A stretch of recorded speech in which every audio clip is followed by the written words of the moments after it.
Assalamualaikum warahmatullahi wabarakatuh. Apa kabar semuanya? Semoga selalu sehat, dalam kondisi baik, keadaan baik, dalam keadaan yang bahagia, dan semua selalu dalam lindungan Allah Subhanahu wa Ta'ala. Baik, sekarang kita latihan ya. Jadi ini latihan pertama, latihan 1 untuk Microsoft Project.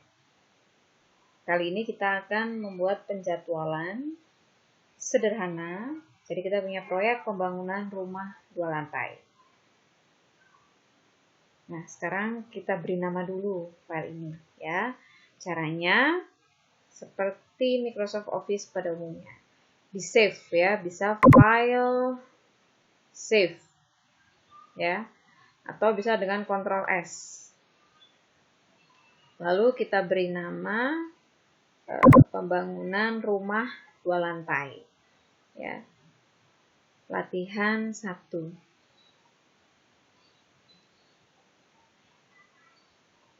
Atau kalau misalnya punya penamaan yang lain, sangat dibolehkan. Oke, sekarang kita mulai ya. Pembangunan rumah 2 lantai. Kita pertama-tama memasukkan dulu item-item pekerjaannya. Nah, kita masukkan di kolom task name. Ya. Jadi di sini ada pertama kali itu adalah pekerjaan persiapan. Jadi ada pembersihan lahan, pengukuran, dan lain-lain. Gitu. Ini boleh kita beri sub ya, sub pekerjaan boleh tidak. Nah ini karena kita membuat penjadwalan sederhana, jadi kita tidak usah membuat sub pekerjaan dulu. Kemudian ada pekerjaan kedua adalah pekerjaan pondasi. Pondasi.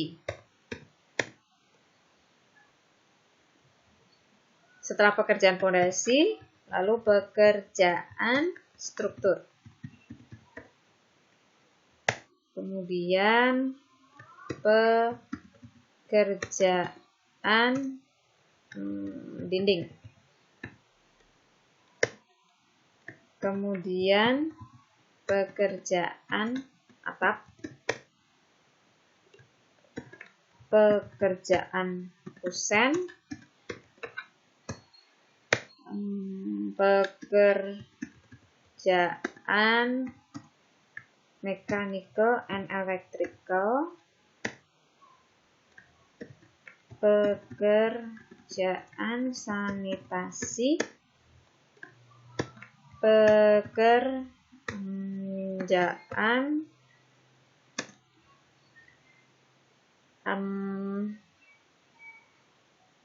pengecatan.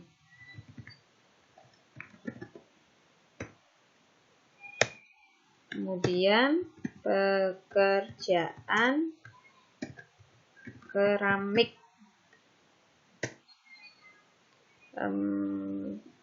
Sudah ya. Nah, ini contoh ketika kita membuat penjadwalan pembangunan rumah 2 lantai. Di sini ada 10 item pekerjaan.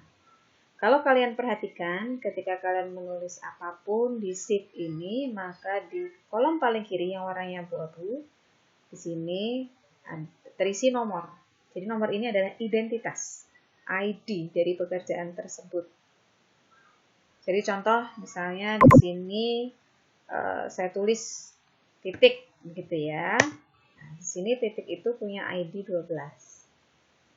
Yang ID 11 di sini pekerjaannya kosong.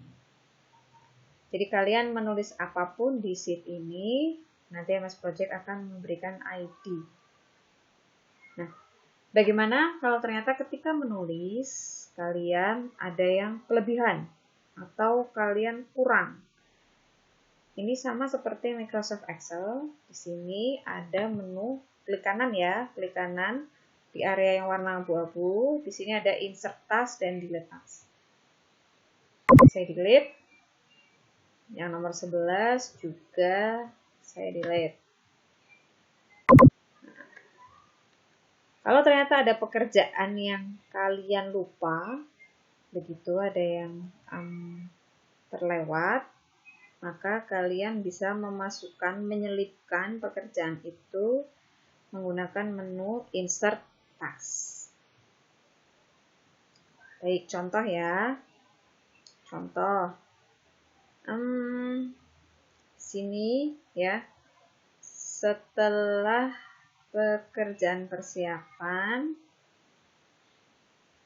di sini ternyata saya lupa ya bahwa ada pekerjaan tanah. Berarti saya insert task tadi ya. Klik kanan, insert task, lalu saya tulis pekerjaan tanah. Begitu ya. Jadi hampir sama dengan Excel. Jadi sekarang kita punya 11 item jenis pekerjaan dalam penjadwalan pembangunan rumah 2 lantai. Setelah memasukkan kolom task name, selanjutnya kita mengisi kolom durasi. Ya, kita mengisi kolom durasi. Kolom durasi ini defaultnya satuannya adalah hari. Contoh, di pekerjaan persiapan, ini kita rencanakan dia 3 hari selesai. Maka kita tulis 3. Nah, nanti satuannya days akan muncul otomatis. Sebenarnya MS Project ini kita bisa memasukkan durasi dalam berbagai macam satuan. Tidak hanya satuannya days, tidak hanya hari. Jadi kita bisa memasukkan satuan minggu. Misal pekerjaan tanah itu 1 minggu, kita masukkan 1 week. Ya, 1 W. Kita enter, artinya 1 minggu. Begitu ya, 1 minggu. Oh ya, ini proyek ini dimulai tanggal 1 Juli ya. Jadi di video sebelumnya, tadi sudah kita lihat ketika kita men-setting awal, itu di start date-nya, di project information, start date-nya kita tulis tanggal 1 Juli. Sehingga di Gantt chart bisa kita lihat, di Gantt chart itu penjadwalan dimulai di hari Rabu tanggal 1 Juli. Oke, sekarang kita isi durasi ya.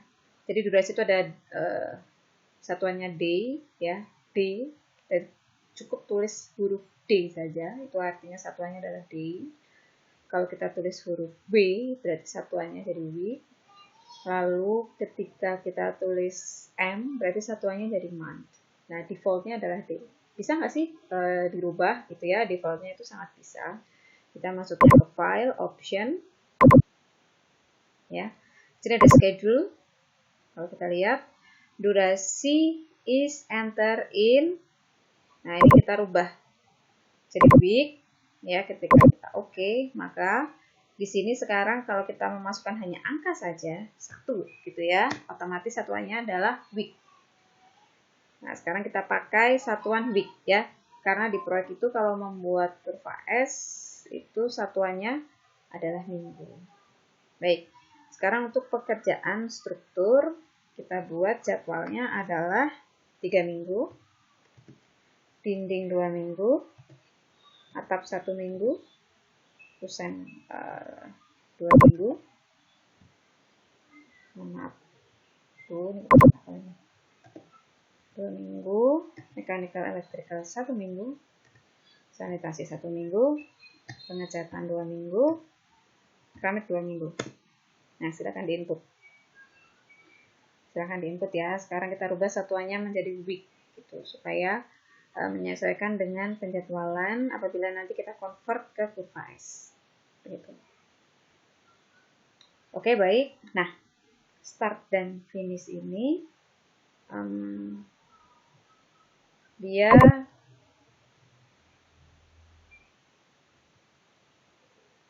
masih kosong begitu ya. Masih kosong sehingga sekarang kita buat dia auto schedule. Kita blok, terus kita klik auto schedule. Start finishnya sekarang terisi sendiri ya. Nah, kalau kita perhatikan contoh pekerjaan persiapan, dia startnya tanggal 1 Juli, selesai tanggal 3 Juli karena durasinya hanya 3 hari. Nah, di sini Gantt chart-nya juga sama ya, Gantt chart-nya tanggal 1 sampai 3.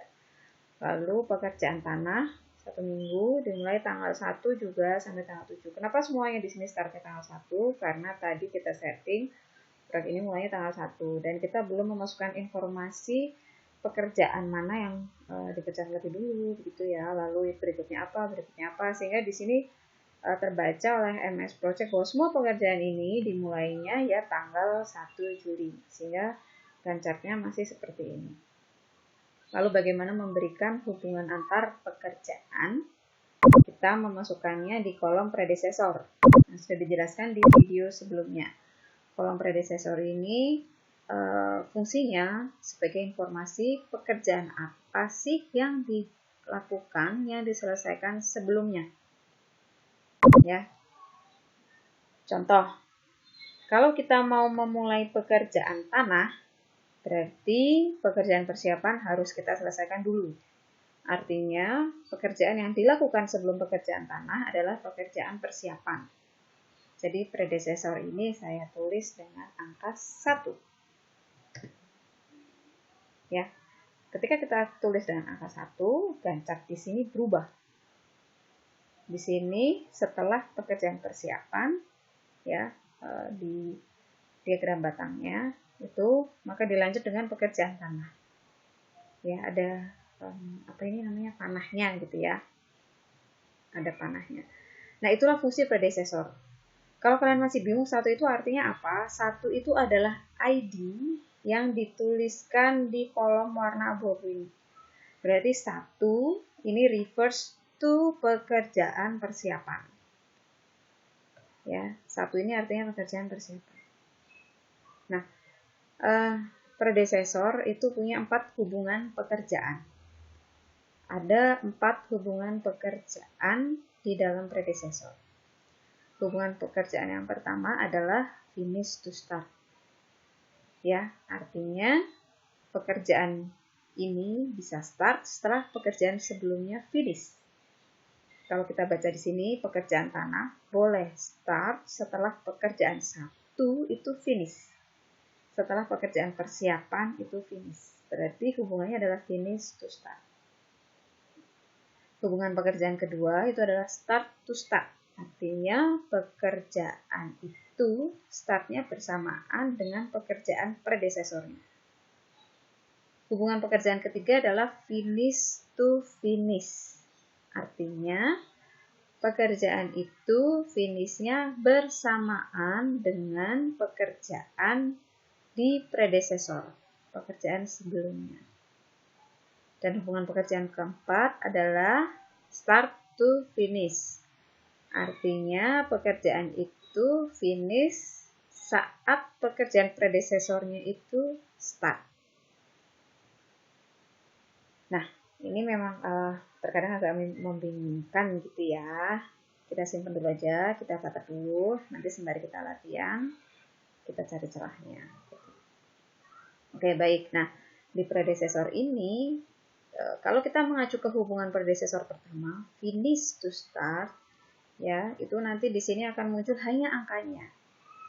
Contoh, di sini apabila saya tulis predecessor pekerjaan tanah adalah pekerjaan persiapan dengan hubungan finish to start. Munculnya hanya angka 1. Ya, karena itu defaultnya.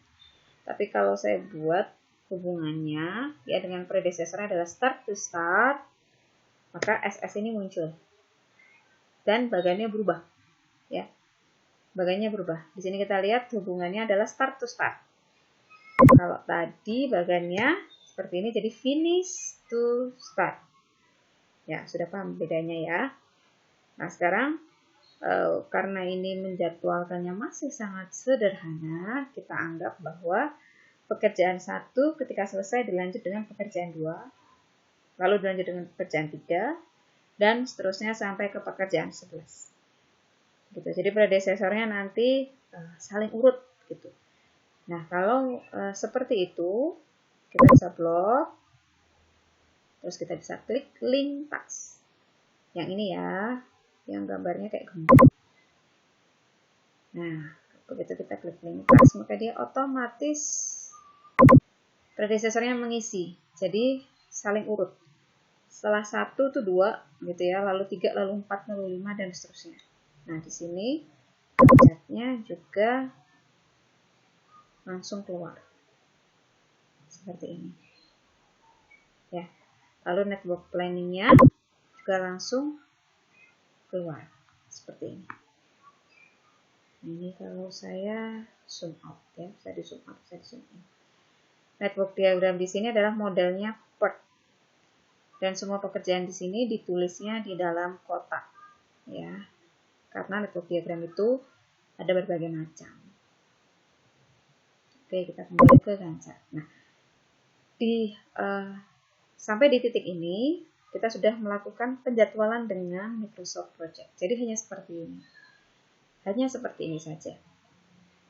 Lalu kita sebagai seorang engineer, tugas kita adalah mengidentifikasi di pekerjaan kita, di proyek kita, itu ada item pekerjaan apa saja. Kita tulis di teksnya. Lalu di masing-masing pekerjaan itu kira-kira durasinya berapa lama.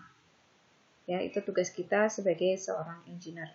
Karena apapun yang kita tulis di sini, MS Project pasti akan mengeluarkan Gantt chart dan network planning dalam hal penjadwalan proyek.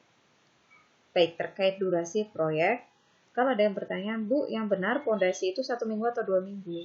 Ya, kalau kalian tanya seperti itu, pondasi itu bisa dikerjakan 1 minggu, bisa dikerjakan 2 minggu, bahkan 4 minggu, bahkan 8 minggu, atau bahkan 12 minggu.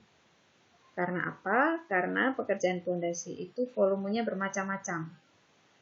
Ini sama-sama pembangunan rumah 2 lantai. Kalau misalnya rumah saya yang kita bangun, proyek kita, itu hanya tanahnya berukuran 10 kali 10. Ya.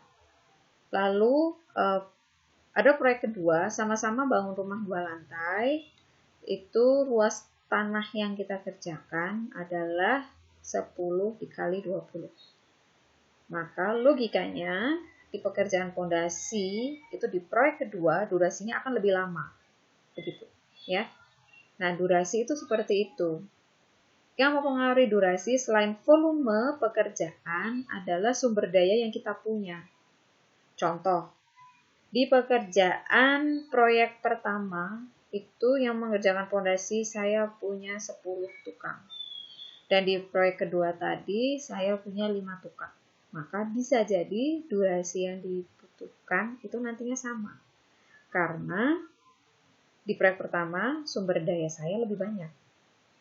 Nah, itu itu adalah faktor-faktor yang mempengaruhi lamanya durasi di pekerjaan. Jadi ada volume pekerjaan dan ada sumber daya. Ya, sumber daya yang kita punya. Itu mempengaruhi durasi. Lalu selanjutnya kita sebagai seorang engineer kita menentukan hubungan antar pekerjaan. Itu di kolom predecessor. Ya. Kalau misalnya saya bertanya, kira-kira di pekerjaan kelima ya, pekerjaan dinding, kalau sudah selesai, itu selanjutnya pekerjaan apa yang saya kerjakan? Pekerjaan atap atau pekerjaan kusen ya, atau pekerjaan mechanical electrical atau sanitasi atau mungkin pengecatan atau keramik. Ya, kalau di contoh latihan ini setelah dinding itu kita mengerjakan atap. Tapi boleh nggak setelah dinding itu kita mengerjakan kusen? Atau boleh nggak setelah dinding itu kita mengerjakan sanitasi? Atau setelah dinding kita ngecat dulu? Atau setelah dinding kita bikin lantai keramik dulu? Gitu. Nah, hubungan antar pekerjaan ini tuh tugas kita sebagai engineer yang menentukannya. Gitu ya. Nah, ketika menentukan predecessor, faktor apa yang mempengaruhi? Kembali lagi ke sumber daya. Gitu. Kira-kira kalau atapnya itu adalah baja ringan, kira-kira sudah siap nggak? Gitu ya. Sudah siap nggak subkonnya itu mendatangkan atap baja ringan ketika pekerjaan dinding saya itu selesai? Ya. Atau kusen misalnya, sudah siap nggak subkon kita untuk kusen itu mendatangkan kusen ketika pekerjaan dinding itu selesai? Gitu. Nah, itu yang mempengaruhi predecessor. Dan logika, makanya dinamakan logika ketergantungan karena harus logis. Nggak mungkin saya setelah bikin fondasi itu bikin atap, ya. Nggak mungkin setelah pekerjaan tanah itu langsung pekerjaan dinding, ya. Jadi kenapa dinamakan logika ketergantungan? Karena ketika menyusun ketergantungan antar pekerjaan itu harus logis, begitu. Jadi itu ya kurang lebihnya. Dari sini kita sudah belajar predecessor. Jadi predecessor tadi ada 4 macam. Ada finish to start, start to start, finish to finish, kemudian start to finish. Dan masing-masing dari 4 jenis predecessor itu bisa kita berikan lag time dan lead time. Lag time itu misalnya kita tambahkan sekian hari, atau lead time bisa kita kurangi sekian hari. Gitu. Nah, untuk predecessor kita bahas lebih detail di tatap muka selanjutnya. Baik, terima kasih. Saya tutup. Tetap semangat belajar, tetap semangat menggapai prestasi, tetap semangat meraih mimpi. Wassalamualaikum warahmatullahi wabarakatuh.